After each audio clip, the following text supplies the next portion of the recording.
Combien de fois ai-je cherché des signes alors que ta parole était déjà devant moi?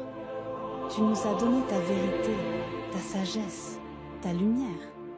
Mais combien de fois ai-je détourné les cieux? Les habitants de Ninive ont entendu Jonas et se sont convertis. Mais moi, Seigneur, suis-je prêt à écouter et changer? Je ne veux pas attendre un miracle, je veux ouvrir mon cœur dès aujourd'hui. Je veux écouter ta voix, marcher dans ta lumière, vivre selon ta volonté.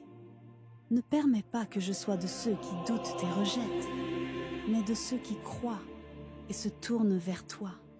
Seigneur, je n'ai pas besoin d'un autre signe. Ta présence est déjà là. Ta parole est vivante.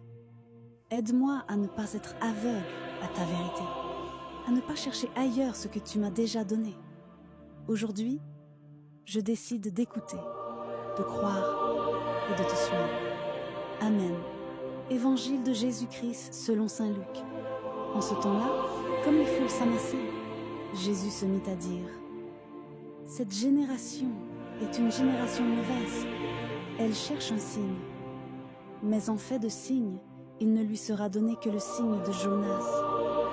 Car Jonas a été un signe pour les habitants de Ninive. Il en sera de même avec le Fils de l'homme pour cette génération. Lors du jugement, la reine de Saba se dressera en même temps que les hommes de cette génération, et elle les condamnera.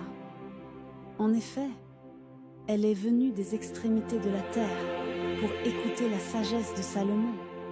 Et il y a ici bien plus que Salomon.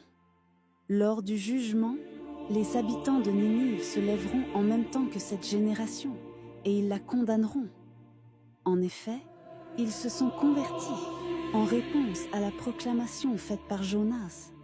Et il y a ici bien plus que Jonas.